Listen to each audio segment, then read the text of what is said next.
desde Vergara y para todo el mundo. Una radio con propósito. Una radio con visión. Una radio para todos. El Libertador, 1210 AM.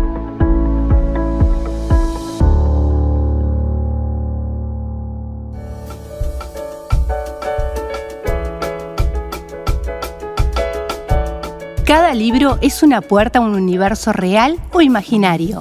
Cada autor un creador, un artífice, un mago. Libros, autores, lugares e historias los descubrirás en Para Viajar Lejos. Con la profesora y escritora María García Marichal.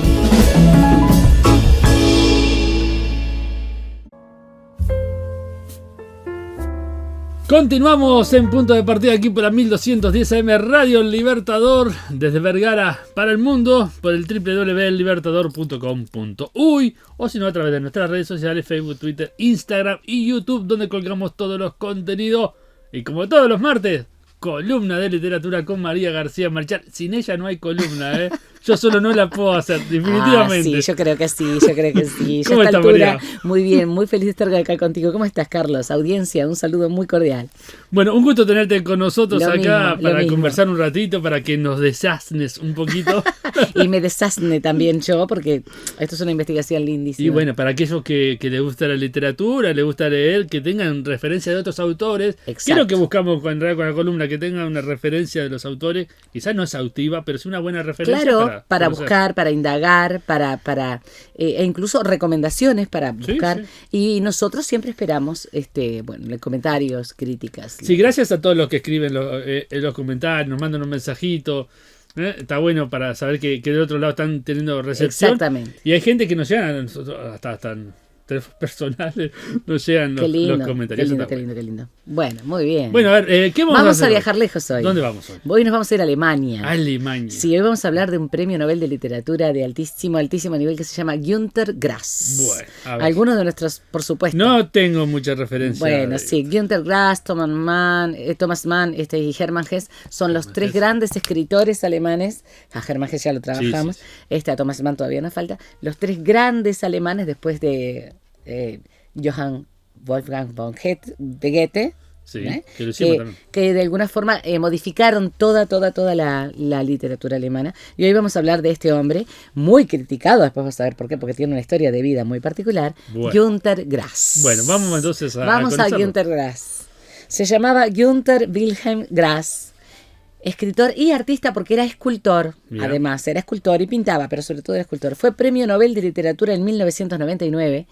Y en el mismo año, en 1999, recibió el premio Príncipe de Asturias de las Letras. Es decir, un hombre premiado en el mismo año con los dos grandes premios literarios europeos. Sí. El español, el Príncipe de Asturias, sí. Y el premio Nobel, que es el más codiciado, digamos, ¿no? Nació el 16 de octubre de 1927 en la ciudad libre de Danzig. Estamos hablando de Alemania, estamos hablando de un periodo histórico en la cual la ciudad tenía su propio gobierno. Danzig.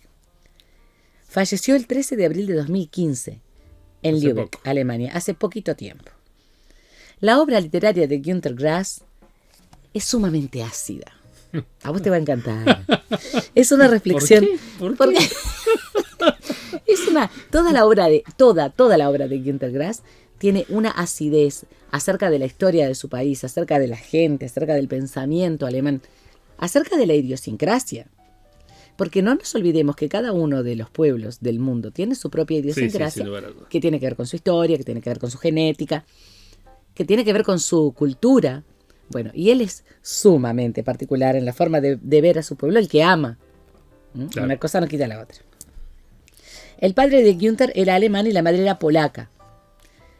Y jovencito, él militó en las juventudes hitlerianas. Yeah. Militó en las juventudes hitlerianas.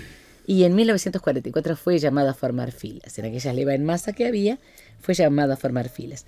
Lo apresaron los estadounidenses casi de inmediato. Estuvo como prisionero de guerra y fue liberado en 1946 con muchos otros trabajadores independientes, intelectuales, etcétera, que se liberaron después de firmado la paz de 1945. Bueno, después de que fue liberado trabajó como peón agrícola. Fue picapedrero en una cantera. Bueno, hizo otras cosas.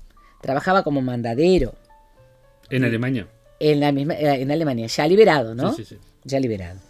Él incluso no estuvo nunca a favor de la partición de Alemania, jamás le gustó que Alemania fuera dividida. Al revés, jamás le gustó que Alemania fuera unificada. Era pro una Alemania y otra. Ah, mira.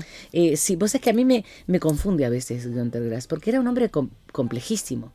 A pesar de la manera de escribir. Bueno, cuando lo lees, te das cuenta de que tenés que hacer un seguimiento muy especial. Bueno, y estaba, ya digo, vuelvo a rectificarme, en contra de la Alemania unificada. Él la prefería dividida, porque consideraba que eran dos pueblos totalmente diferentes. Económicamente eran muy distintos. Sí, bueno. Siguen siéndolo. Claro, sí. Pero no en la idiosincrasia alemana. No, porque son teutones. Ellos, desde el punto de vista cultural, etcétera, es lo mismo. Lo que sucede es que el crecimiento de uno fue totalmente diferente al del otro. Bueno, sí. Y la influencia geopolítica también. Bueno, pero él pensaba muchas cosas totalmente diferentes digamos, a la generalidad intelectual de su época. Günter Grass era muy particular. Bueno, muy bien. Después de haber trabajado bastante, logró entrar, cuando ahorró un poco de dinero, en la Escuela de Bellas Artes de Düsseldorf. Allí estudió escultura. Yo te decía que era escultor. Y era muy bueno. Era un buen escultor. Después continuó trabajando como escultor en Berlín y vendía sus obras. Sus obras eran muy apreciadas. Además de esculpir, en esta época escribió dramaturgia y compuso piezas como Faltan 10 minutos para Búfalo, de 1957, Inundación, del mismo año, y Tío, que es un vocativo, un llamado, ¿verdad?, de 1958, obras de teatro. Pero en 1958 es donde encuentra su verdadera beta, que es cuando empieza a escribir narrativa. Él es un narrador brillante, Günter Grass. ¿Te puede gustar la temática o no? A mí me superan los alemanes, me llenan de oscuridad, pero no podés dejar de plantear que es un brillante escritor. Bueno, en este caso, por ejemplo, empieza con, después es uno de los principales escritores de la posguerra, El tambor de hojalata, que es lo más conocido de Günter Grass, El tambor de hojalata. Hay una película, incluso. Es grandecito, ¿no? Sí, es un librito que tiene y mirá la letrita que tiene, por favor, es para leer y leer. El tambor de hojalata fue escrito en 1959. Es la primera novela que integra lo que se llama la trilogía de Danzig, porque él hace esto como una especie de tríptico sobre su ciudad natal, digamos, ¿no? En la ciudad natal, Danzig es el fondo, el telón de fondo, o el escenario, y allí se van desarrollando las historias. Las otras obras que forman la trilogía de Danzig son El gato y el ratón y Años de perro. Que estas dos tienen que ver con dos amigos que se encuentran, que se pelean, que tienen, digamos, diferentes formas de pensar, que trabajan, que se desencuentran y así. Pero está interesantísimo porque va desarrollando toda la historia y toda la sociedad de su Danzig natal en esta trilogía. La más famosa, el más famoso de los libros, El tambor de hojalata. El tambor de hojalata es muy particular. Es una novela muy especial. El protagonista es Oskar Matzerath. Oskar Matzerath a quien le regalan un tambor de hojalata cuando era chiquitito. Y Oskar, por una situación que él mismo provoca, que no quiere crecer, queda enano. Es decir, sufre de enanismo desde los 3 años.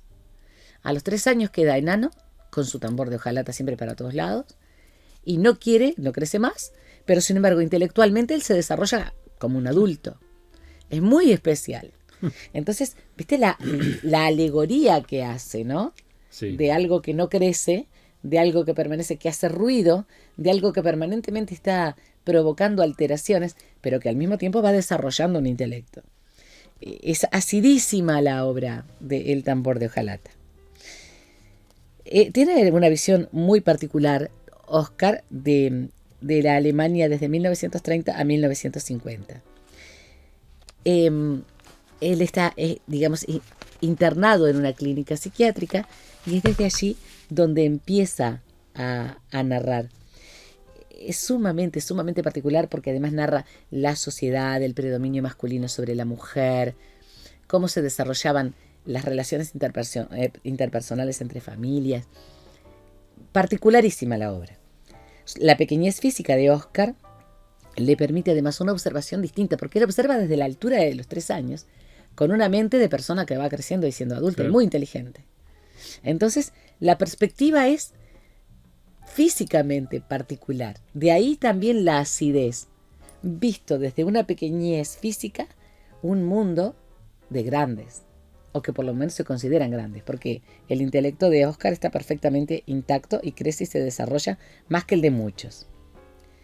Te decía que permite una observación profunda, completa de las obras, de las personas, de las interacciones. Él puede promover hechos, ocasionar accidentes. Todo esto lo va recordando y lo va pintando desde la reclusión de la institución psiquiátrica donde está. Es truculento, es irónico, tiene humor negro, es muy particular la forma en que Oscar narra, bellísimamente, porque la prosa es espectacular, pero las situaciones, me refiero a las situaciones, a la oscuridad de las situaciones. Günter Grass maneja como un prestidigitador el lenguaje. Yo no sé alemán, lo que tenemos es una traducción en castellano, pero es impresionante en castellano, así que me imagino lo que debe ser en alemán. Claro. Parece un prestidigitador de palabras, es increíble. En el caso de la obra literaria, más allá de su vida, él no toma parte por ninguna ideología, sino que es absolutamente objetivo al narrar. Con todo creado por su imaginación y pintando las características, no toma parte política ni partido. Él narra. De ahí la grandeza del escritor, ¿no? Es un escritor grandioso. Mordaz, impecablemente mordaz. Impecablemente mordaz. Yo tuve que dejar de leer El tambor de hojalata. Mirá. Tuve que dejar de leerlo. Porque era tanto lo que me afectaba que era impresionante. Porque el hombre te hace sentir que clava el diente en cosas realmente profundas, ¿no? Muy, muy interesante. El gato y el ratón fue publicada en 1961 y Años de perro en 1963. Como les explicaba, aquí la política alemana es el telón de fondo para los conflictos y las cosas que van viviendo un par de amigos. El drama A los plebeyos ensayan la rebelión es de 1966. Más tarde publicó las novelas Anestesia local en 1969 y Diario de un caracol en 1972. Estas obras sí manifiestan la actividad política del autor, que estuvo siempre en las filas de de los nacionalsocialistas alemanes, ¿no? Sí. Que bueno, en ese momento, por supuesto, era una forma ideológica viable y que mucha gente compartía. En 1977 publica lo que muchos consideran su magna obra, que es El rodaballo. El rodaballo es un pez, ¿no? Un pez. Aquí utiliza la mitología y la historia perfectamente articuladas para describir la condición humana. Pero, en este caso, por ejemplo, una mujer vive distintas épocas de la historia conociendo la cocina de esa época. Es decir, es como un libro de cocina que pinta la historia de la humanidad. Una mujer tiene la capacidad de ir viviendo en distintas épocas y conociendo la cocina de cada época, de alguna forma se extrae la característica de la sociedad, del momento histórico, de la evolución o del crecimiento, del progreso. Y además tiene recetas de cocina. Ah, mira. Entonces, es un libro sumamente interesante, El rodaballo. Sí. Yo lo leí hace mucho tiempo. Quiero volver a leerlo porque me parece que vale la pena. Porque el aspecto culinario como algo fundamental de la civilización humana. Porque es real. La cocina somos nosotros mismos. Aquellos que te dicen, sos lo que comes, no me contestes nada. No me digas nada. Somos los que comemos. Tienen mucho de sabiduría. Porque aquello que nosotros comemos, aquello que elaboramos, aquello que cultivamos o que criamos, hace a nuestra forma de vivir. Sí, sí. claramente lo vemos aquí en Latinoamérica, ¿no? Pero por supuesto. Argentina, Uruguay, Brasil son muy diferentes y en su forma de comer se nota. Exacto, y se nota la forma de comer, porque la forma de comer es propia de la cultura y de la evolución de esa cultura. Sí. Y de las influencias que tuvo de afuera. Y del acceso que tiene al alimento también. Entonces está muy interesante. O como la forma de preparar, por ejemplo. Por supuesto. Por eso el rodaballo Nosotros, los uruguayos, preparamos con leña, los argentinos con carbón. Claro. A mí me sorprende notoriamente, por ejemplo... el asado, ¿no? El asado, por ejemplo. A mí me sorprende notoriamente, cuando en el norte, principalmente, suponte, estoy hablando de Estados Unidos, las barbacoas se hacen a fuego de llama. Sí. Nosotros comemos muy poca cosa a fuego de llama. Sí. Normalmente nuestro fuego es de brasa. Claro. Entonces, ese tipo de cosas hacen a la cultura. Bueno, el rodaballo, justamente, en esta mujer que es la protagonista, que va viviendo en distintas épocas de la historia y que va comiendo y que va aprendiendo a elaborar comidas y que además aparecen recetas de cocina, acá hay formas de cocinar. Bueno, plantea tuvo que haber investigado eso. La evolución. Vos sabés que yo pienso en todo lo que este hombre leyó, buscó, indagó, preguntó. Porque si hay recetas. Vos imaginate. No, era un intelectual. Como te digo, te podrá gustar o no gustar Günter Grass, pero que fue brillante. Bueno, esta fue realmente y además me encanta que el personaje sea una mujer, en una época en la cual, y él lo plantea objetivamente en los otros libros, en Alemania, por ejemplo, el hombre es el centro de la sociedad, de la familia, del trabajo, es el varón. Uh-huh. Acá él hace de una mujer la protagonista. Es interesantísimo, muy interesante. Muy bien, más adelante escribió Encuentro en Telgte, en 1979, y las novelas Partos Mentales, de 1980, La Ratiza, de 1986, que es una distopía muy interesante, en la cual después de un holocausto nuclear, sobreviven las ratas. Se salvarán las ratas. Y yo acá siempre me acuerdo de Ratatouille. Escarmientos, en 1978, que está compuesto por discursos políticos, y en 1990, Alemania, una unificación insensata, lo que te hablaba hoy, ¿viste? Una unificación insensata. Varios libros más, relatos como Mi siglo, una narración autobiográfica que se llama Pelando la cebolla, o sea, como que se va sacando capa por capa, ¿no? Un poemario interesantísimo, Lírico Botín, y ves al Grass poeta, que es una faceta diferente, donde la mordacidad ya no tiene lugar. Y escribió, en Lírico Botín aparece algo, y sobre todo en Pelando la cebolla, que formó parte, fue miembro de las SS durante su primera juventud. Uh-huh. Esto fue tan escandaloso, que la crítica le llegó de todas partes del mundo y no hubo nadie que no hiciera leña del árbol caído. No estaba caído porque era Günter Grass y era lo máximo en Alemania y en Europa en ese momento y uno de los más grandes escritores del siglo XX. Pero fue atrozmente, y creo que con razón, castigado desde el punto de vista de los comentarios, ¿no? Sí, socialmente. Digamos. Por supuesto, porque además él muchas veces fundamenta, ¿no? El nacionalsocialismo. Nunca dejó de ser nacionalsocialista. De pronto dejó la parte más radical, pero las críticas que le llovieron a Günter Grass, yo supongo que en algún momento debe haberse aislado. Bueno, porque un día tenemos que tocar el tema. ¿Tenemos que hacer? ¿Qué cosa? Mi lucha. Mi lucha, es interesantísimo el libro Mi lucha, por supuesto que sí. Hay que hacer. Mi lucha de Adolf Hitler. Me parece que es interesantísimo, así como tendríamos que hacer, por ejemplo, los otros libros ideológicos que tienen muchísimo que ver con los movimientos del siglo XX, como por ejemplo Karl Marx. Pero Mi lucha habría que hacerlo. Me comprometo a ir leyéndolo, aunque me cueste. Lo haré. Bueno, vamos a leer un poquito. ¿Quiere la audiencia? ¿Quiere por Carlos? Supuesto. ¿Carlos Morty? Primero dice, los personajes y la trama de esta novela son imaginarios. Cualquier semejanza con personas vivas o muertas es puramente casual, cosa que decimos todos y que en realidad nunca es cierta. Siempre es mentira. Siempre hay alguien ahí, ¿no? Inspirado en alguien. Alguno aparece siempre. Algún familiar inspirado. Comienza con la primera parte, el libro primero, porque es un libro muy grande, El tambor de hojalata. Las 4 faldas. Pues sí, Soy huésped de un sanatorio. Mi enfermero me observa, casi no me quita la vista de encima, porque en la puerta hay una mirilla y el ojo de mi enfermero es de ese color castaño que no puede penetrar en mí de ojos azules. Por eso mi enfermero no puede ser mi enemigo. Le he cobrado afecto. Cuando entra en mi cuarto, le cuento al mirón de detrás de la puerta anécdotas de mi vida, para que a pesar de la mirilla me vaya conociendo. El buen hombre parece apreciar mis relatos, pues apenas acabo de soltarle algún embuste, él, para darse a su vez a conocer, me muestra su última creación de cordel anudado. Que sea o no un artista, eso es aparte. Pero pienso que una exposición de sus obras encontraría buena acogida en la prensa y hasta le atraería a algún comprador.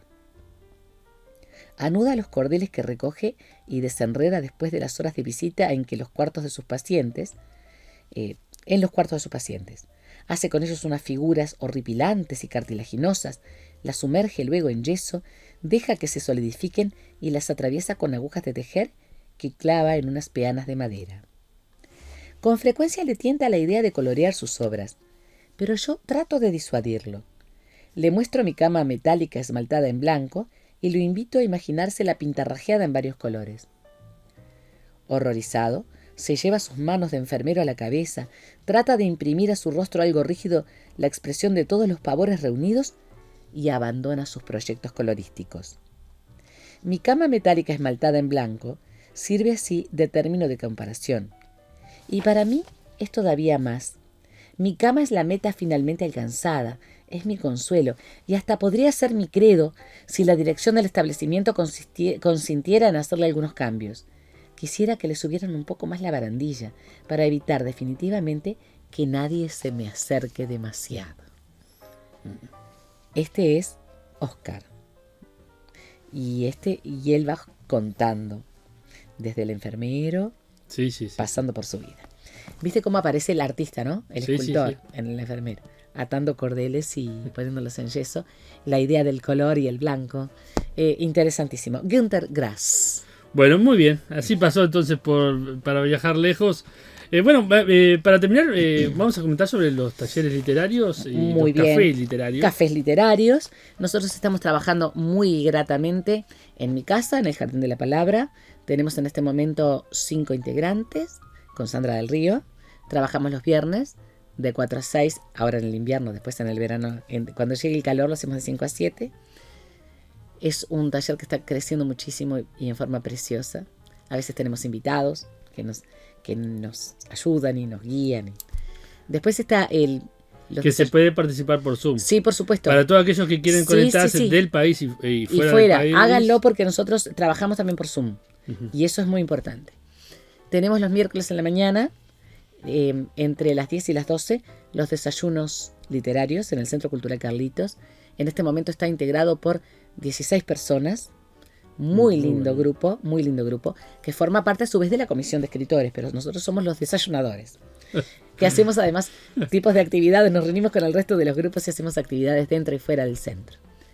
Progreso tiene un precioso taller que se llama Literatum, que trabaja en el Centro José Nene Pérez y que a veces también está participando afuera y está haciendo movidas dentro de Progreso, dándose a conocer, invitando personas, incluyendo a los desayunadores y a otros grupos literarios de la región. Hermoso. Y bueno, y por otra parte, esto es una novedad.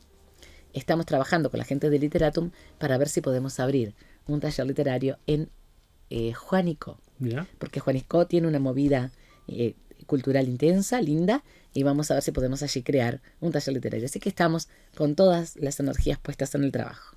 Bueno, muy bien. Y bueno, para todos aquellos que están en distintas regiones del Uruguay y fuera del país, entonces se pueden acercar por medio del Zoom entonces y poder llegar a estos cafés literarios. ¿Se hacen un café ustedes ahí? ¿No? Hacen como... Nosotros decimos eso. Sí, bueno. Nosotros, por ejemplo, con las personas que están a distancia. Bueno, vamos a hacernos el té o el café y los que están a distancia hacen lo mismo, se comen alguna galletita y ahí estamos. Bien, está trabajando. Bien, está bien. Compartiendo a distancia. Bueno, María, muchas gracias por haber venido y bueno, nos reencontramos la próxima semana. Por supuesto, un placer haber estado contigo y con la audiencia. Hasta la próxima. Un abrazo fuerte.